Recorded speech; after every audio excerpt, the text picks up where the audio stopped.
From high atop the battlements of Castle Curmudgeon, where the men are all ruggedly handsome and the women all have great birthing hips. Good evening, Mr. and Mrs. America, and all ships at sea. Welcome to the Blast Radius. Delighted to have you with us tonight.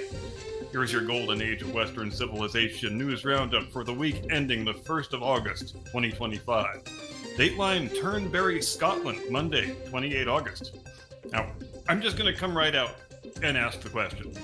Does Prime Minister Sir Keir Starmer intentionally set himself up for these public humiliations, or is he really just so clueless he doesn't know he's doing it?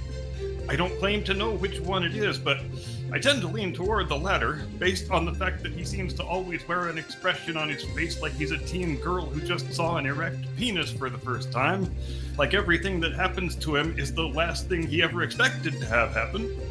But he managed to set himself up for a whole series of public humiliations during President Donald Trump's visit earlier this week, the worst of which was when the president was remarking on Britain's deplorable recent record on free speech rights, which this reporter has described as post-Orwellian, if only because I can't think of a more damning way to describe it. And Sir Keir thought it would be a good idea to smugly pipe up and say, yes, we've had free speech for a very long time here, and we're quite proud of that. And look, Trump could have really let him have it when he did that. He could have turned around and said, "Really, dude? Is that why you're giving housewives 3-year prison sentences for writing religiously insensitive Facebook posts?" But then the president is more of a statesman and more of a diplomat than I am, so he kind of just rolled his eyes and scoffed at the poor fool, because everybody knows there isn't any such thing as free speech in the United Kingdom in 2025. They've got a set of speech codes at this point that would make the North Koreans blush. And I'm often reminded of how my British friend, back in the day, used to look down their noses at me and say, "Oh dear boy, you Americans and your First Amendment. We Britons, we would never, ever require a written guarantee of free speech. Because we've got common law and tradition going all the way back to Magna Carta in 1215. Our institutions are so venerable and so rock solid, there could never be any need to codify free speech protections. It's just not something that we ever need to think about." But I don't hear those people say that very much anymore, especially not since English housewives started getting thrown in prison for having the temerity to say things like, "Maybe could we bring in slightly fewer Muslim migrants?" To put it another way, Sir Keir Starmer saying he loves free speech is about as convincing as Liberace saying he loves pussy. Dateline, New York City, Tuesday, 29 July. Well, if you needed any more evidence that the two most popular strains of political thought in the Empire State are Marxist-Leninist and airheaded floozy dipshit, that evidence arrived earlier this week with the release of a survey indicating that the two most popular New York politicians are Zoran Mamdani and Alexandria Ocasio-Cortez. And I bet Alex from the block was so upset about finishing in second place, she's going to spend the rest of the summer trying to earn more communist street cred. Which means she is going to have to try to out-communist the guy who wants the government to control the food supply and seize private homes to turn them into communes. And have we figured out yet why this guy acts so offended when you call him a communist? Because, dude, you directly quote Karl Marx when describing your own political worldview. And your blueprint for the future of New York City is basically a copy-paste of all the worst excesses of the Russian Revolution, which leads us to a difficult question. Does he not realize he's directly quoting Karl Marx and cosplaying the Russian Revolution? Or does he think the general public is even stupider and more credulous than he is? I can't say which one it is, but then I don't think either one is preferable to the other. Either he doesn't have a working understanding of his own stated philosophies, or he is that idiot friend we all had in high school. The guy who read Das Kapital and then had a torrid 2-week love affair with Marxism before his friends and his teachers politely explained to him that Marxism is pure evil and has only ever resulted in 3 outcomes: famine, war, and suffering, often all 3 at once. But here we have a new iteration of that phenomenon, where the dumb, credulous kid read Das Kapital and had the torrid 2-week communist love affair, but he didn't have anybody around him to provide any factual counterpoint, so here he is at the ripe old age of 33, still believing in all that nonsense. And worse yet, he stands on the precipice of becoming the next chief executive of the biggest city in the United States. And what a great set of options the Democrat voters of New York gave themselves in that mayoral primary. You can have the guy who murdered your parents, or you can have the guy who wants to make you eat your children. I'm gonna eat the heart of it. New York, New York. Dateline Washington, Wednesday, 30 July.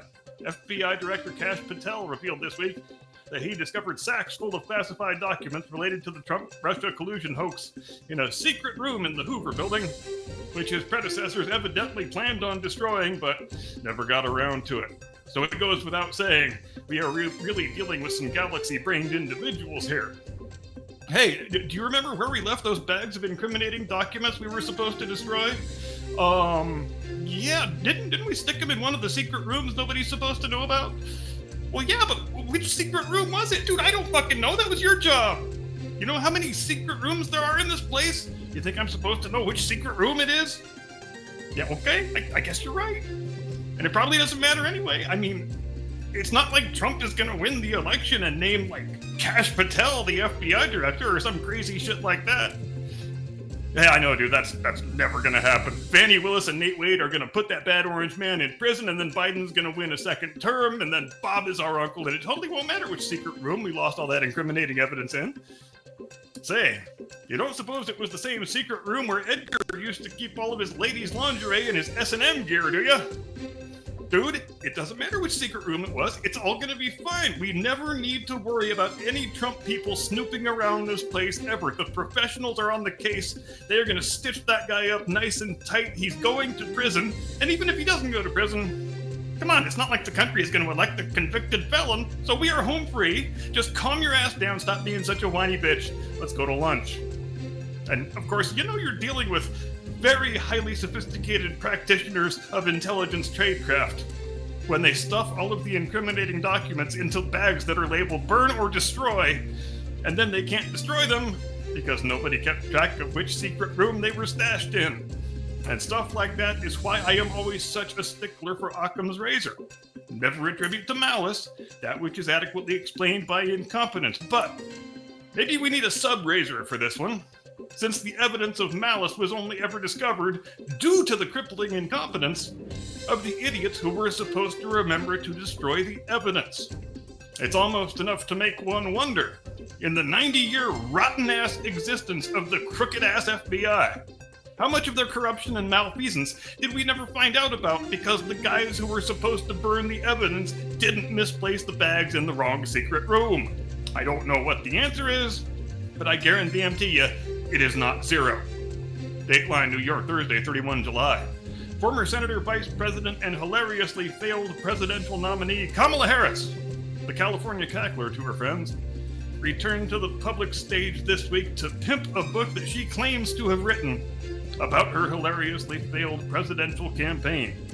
And where did she choose to make her big triumphant return?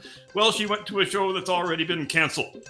And there's something about that that seems rather highly fitting somehow, because it's just like we talked about last week. When a Democrat office holder, or former office holder, as the case may be, needs a nice, loving foot massage and a sympathetic book pimping platform, where is the first place they run? They run to Steve Colbert's big, comfy couch. But here's the thing that caught this reporter's attention. Normally, when a failed Democrat candidate has a book to pimp that nobody in their right mind would ever want to read, they make the rounds of all three of the late-night network shows. They don't just do Steve Colbert, but they also go and see the Jimmys, too. Your Jimmy Fallon and your Jimmy Kimmel. But the Colbert Show, that was the only place where we saw the California cackler this week, which begs the question, when her people were calling around to make it known that she was available to be interviewed, was the Colbert Show the only one that called back? Did the Jimmys both say, nah, I don't think I've got much of an appetite for Kamala word salad right now. I think I already ate my fill last year. Did they shunt her off on the guy whose show already got canceled? And speaking of Kamala's book, I'm guessing it won't contain the answer to the only question that really matters. You managed to blunder your way into the vice presidency just because Clyburn told Biden that his endorsement was conditional on having a black woman on the ticket. Then you had 4 full years in that role, during which it was perfectly obvious to everyone that Biden was a half-melted wax mannequin who was not going to be the nominee in 2024, meaning the likelihood was fairly high that you were going to be. And did you use all that time, any of that time, to to improve your communication skills, to cultivate a more likable, personal manner, or to better familiarize yourself with the issues facing the country? You did not. You were just as much of a clueless, embarrassing buffoon on the day you were anointed the nominee as you were on the day when you failed upward to the vice presidency. So just what exactly were you spending your days doing that whole time? I mean, aside from drinking enough vodka to drown a Russian infantry regiment, if the book confronts that topic, then by God, I will buy the damn thing. Dateline Hollywood, Friday, 1 August. Disney Lucasfilm announced this week that in celebration of the 50th anniversary of the Star Wars franchise, the film now known as Episode 4, A New Hope, which we used to just call Star Wars, will receive a special limited theatrical release during the first week of May 2027. Woke TikTok immediately exploded in paroxysms of outrage upon hearing the news, with many purple-haired, javelin-faced weirdos explaining that you can't re-release a movie like that in theaters in the 2020s because the narrative is just so deeply problematic. You've got a blonde-haired, blue-eyed hero trying to free a privileged white female aristocrat from the clutches of a strong, powerful, disabled man of color. A man of color being played by a white Englishman, I might add. So really, it's just as bad as a 19th century minstrel show when you get right down to it. It might even be worse. Because do the white protagonists ever have to come to grips with their whiteness? Oh no. The white cracker-ass Peckerwood hero, he just goes and saves the white cracker-ass Peckerwood princess. And then the white cracker-ass Peckerwood smuggler with a heart of gold shows up right at the last minute and ruins the big moment for the strong, powerful, disabled Jedi of color.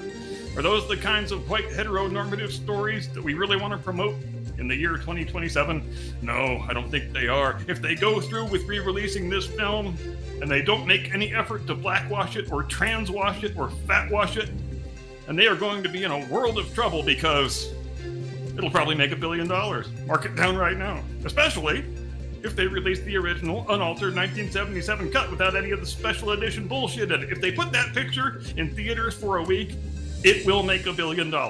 In fact, it might make more money than all of the Disney Star Wars films combined, which leads me to believe if this announcement was to wonder if the announcement was made over Kathy Kennedy's objections. If there's anything we know about Kathy, it's that she hates the original trilogy with the white-hot burning intensity of 1,000 Death Stars. She wants Kathy Kennedy Star Wars to be the only Star Wars, with all of the diversity and girl bossing and dumb political virtue signaling that entails. One almost gets the feeling that they're not planning for Kathy to still be around in 2027. So may the Force be with her, as long as it's the Force of her ass being pushed out the front door of Disney Star Wars HQ.